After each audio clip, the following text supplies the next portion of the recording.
క్రీస్తునాథుని యందు మికిలి ప్రియమైన సహోదరి సహోదరులారా, జీవస్వరం అనుదిన దైవవాక్య సందేశంలోనికి మీకందరికీ స్వాగతం. నేడు మనము ధ్యానించే సువార్త భాగము మార్కు సువార్త 12వ అధ్యాయము వాక్యములు 1 నుండి 12 వరకు. భూస్వామి కౌలుదారులు ఉపమానము. ఒక భూస్వామి తన ద్రాక్ష తోటను కౌలుదారులకు గుత్తకు ఇచ్చి దేశాటనకు వెళుతున్నారు.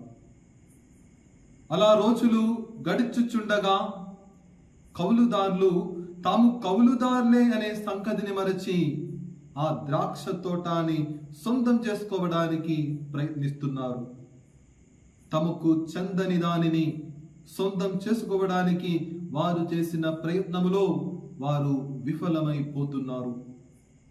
ప్రియులారా, ఈ ఉపమానములో భూస్వామి దేవుడే, మానవులందరూ కౌలుదారులు. ఈ ఉపమానము మనకు నేర్పించే గొప్ప సత్యము ఏమిటి? మనకు చెందని దానిని సొంతం చేసుకోవడానికి మనం చేసే ప్రయత్నములో ఖచ్చితంగా మనం ఓడిపోతాము. ప్రియులారా, మానవులైన మనకు చెందినదిగా ఏమీ లేదు. అందయు దేవుడు ఇచ్చినదే, దేవునికి చెందినదే. మనం సొంతంగా అనుకున్న మన సంపదలు, మన జ్ఞానము, మన తెలివితేటలు, మనకున్నది అందయు దేవుడు ఇచ్చినదే, దేవునికి చెందినదియే. ఈ యొక్క భావముతో మనం జీవించినప్పుడు మన జీవితంలో కొన్నిసార్లు మనం సొంతంగా అనుకున్న దానిని కోల్పోయినప్పుడు మనం దుఃఖపడము. ఎందుకంటే మనకు చెందినదిగా ఏమీ లేదు. దేవునికి చెందినదే అందా దేవుడు ఇచ్చారు, దేవుడు దానిని మరలా తీసుకుంటున్నారు. ఈ భావముతో మనం జీవించాలి. ఇటువంటి భావముతో జీవించిన ఒక వ్యక్తి గురించి పాత నిబంధన మనకు నేర్పిస్తుంది.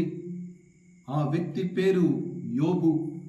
యోబు తన జీవితంలో దేవుడు ఇచ్చినదంతా ఆయన కోల్పోయినప్పటికీ కూడా ఆయన దేవుని స్తుతించి ఈ విధముగా ప్రార్థిస్తున్నారు.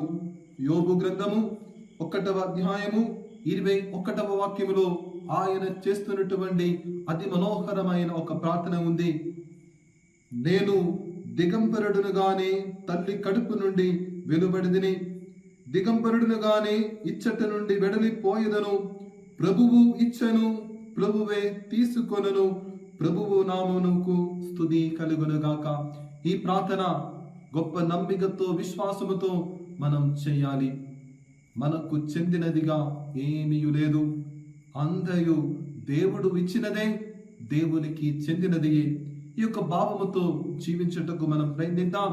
దేవుడు మనలందరినీ నిండుగా దీవించునుగాక. ఆమేన్.